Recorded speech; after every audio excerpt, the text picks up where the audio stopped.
Déjà vu. Qu'est-ce que tu veux dire? Ce n'est pas le 50 mm, c'est le tout dernier 24 mm anamorphique par Sirui ou Sirui. Plus cher, plus large, plus lourd et plus long. Oh, comme ma...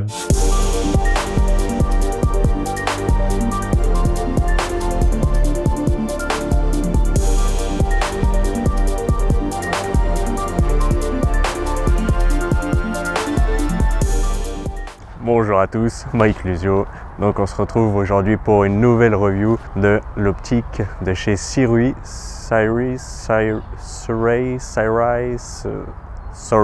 désolé Sirui, je sais pas prononcer le nom, mais j'adore utiliser vos optiques en tout cas. Donc voilà, c'est le nouvel objectif 24 mm, donc beaucoup plus large.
Ils ont sorti d'abord le 50, ensuite le 35 et maintenant le dernier, le tout nouveau, le dernier petit bébé, le 24 mm, donc beaucoup plus large. Donc c'est pas une vidéo sponsorisée, hein. Voilà, le prix elle était un peu plus cher que le 50 mm. C'était très intéressant en fait. Pourquoi? Parce que c'est toujours une optique anamorphique et donc les prix des objectifs anamorphiques donc de cinéma, hein, c'est plus de 10 000 euros, 20 000 euros, 30 000 euros, donc ça peut aller jusqu'à 50 000 euros. Vers l'infini et au-delà. Et elles sont loin d'être parfaites. Quand on voit des films au cinéma, même des grosses productions qui utilisent des objectifs anamorphiques, il y a des moments où on voit qu'ils sont loin d'être parfaits, super nets, super sharp, surtout sur les côtés notamment. Que voilà, si on se décale un petit peu, il y aura un peu de distorsion et tout ça.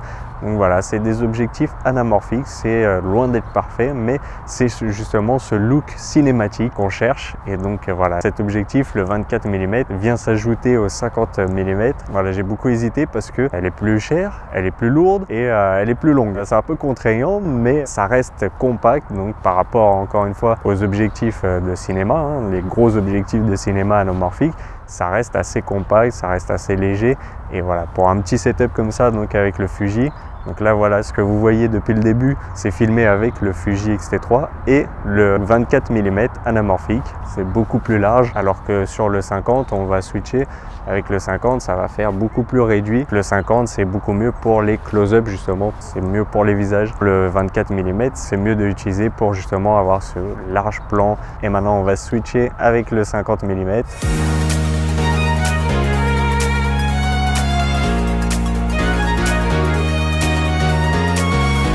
Voilà, à la même place. Donc voilà ce que ça donne avec le Sirui 50 mm 1.8.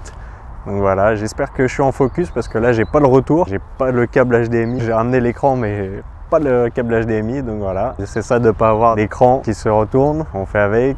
Et on espère qu'on est en focus. Voilà ce que ça donne avec le 50 mm de chez Sirui. On peut voir aussi la différence de couleur, hein, avec la même balance des blancs. Donc on peut voir que ça a une différence de couleur, ça change un petit peu. Donc on va repasser sur le 24. Donc on peut tourner entièrement un court métrage avec le 50 mm. On peut rajouter des close-up et tout ça, donc, parce que le minimum focus était de 85.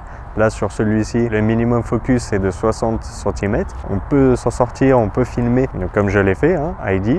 Vous avez le lien juste ici. Donc on peut très bien le faire, mais voilà, si on veut avoir ce plan plus large, avoir plus d'informations dans l'image, surtout quand on habite dans des petits appartements ou pour montrer justement plus, comme là, en mode paysage, le 50 mm c'est assez restreint. Il faut beaucoup reculer l'appareil avec l'objectif pour avoir plus d'informations, plus d'images. Là on peut voir que c'est le 50 mm.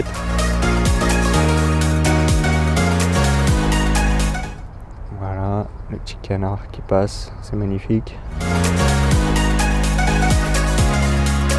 Toujours avec le 50 mm, donc maintenant avec le grand angle, au même endroit, on n'a pas bougé. Et donc voilà ce que ça donne avec le 50 mm à f16 maintenant, vu que j'ai tiré le filtre ND. Même position, donc on peut voir que ça gagne un petit peu des côtés et en haut, mais c'est pas énorme. Alors que là, justement, avec le 24, ben voilà, on peut avoir beaucoup plus large.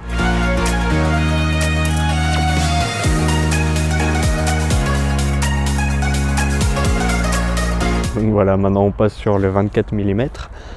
Donc, tac, on enregistre. Donc le même endroit, hein, on n'a pas bougé. Donc voilà le champ de vision beaucoup plus large. Donc sur le 24 mm, donc là c'est sans grand angle, mais au même endroit, même angle, voilà. Donc c'est pour ça que le 24 mm est très utile.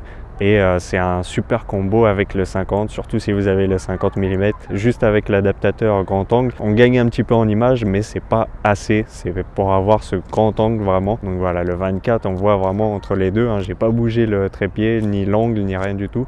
Et on voit vraiment que ça fait vraiment un plus grand angle. Très bon combo, le 24 et le 50. Alright. Pour un poids de 780 grammes, donc il est un petit peu plus lourd et il fait 12 cm 6, donc c'est un peu plus long aussi que le 50, mais au final je suis très content quand même de l'avoir pris parce que je l'ai pris sur leur campagne Indiegogo, donc super early bird, voilà, c'était quasiment à moitié prix, donc maintenant voilà, c'est un peu plus cher, mais ça vaut quand même le coup parce que voilà, les bénéfices et puis ce look anamorphique qu'on ne retrouve pas avec d'autres objectifs par exemple. C'est ça qui est génial avec ces optiques. Voilà, on recrée le look film science-fiction avec les flares et tout ça, des films d'action. Donc ça reste quand même assez raisonnable hein, pour le prix. Donc elle est un peu plus chère que le 50 et c'est un 2.8. Le 50 c'est un 1.8. Si vous avez déjà le 50 et maintenant avec le 24, ça fait un super combo parce que on peut avoir le 50 pour les close-up, les gros plans sur des produits ou des choses comme ça. On peut faire avec le 50 et si on veut avoir la vision plus large, bah voilà, avec le 24, c'est ça qui est génial, c'est Alright bien sûr. Toujours avec le Fuji X-T3, ça fait un super combo. Hein. Vous trouverez bien sûr les liens dans la description. Ça m'aide beaucoup pour faire d'autres vidéos. Si vous voulez voir d'autres vidéos comme ça, dans ce genre-là, si vous voulez voir d'autres tests justement avec l'optique et avec le Fuji X-T3 et tout ça, voilà, on n'oublie pas de s'abonner bien sûr. Donc voilà, petite vidéo pour ce nouvel objectif anamorphique. J'espère que cette petite vidéo vous a plu en tout cas. On se retrouve très vite pour les prochaines et d'ici là, enjoy!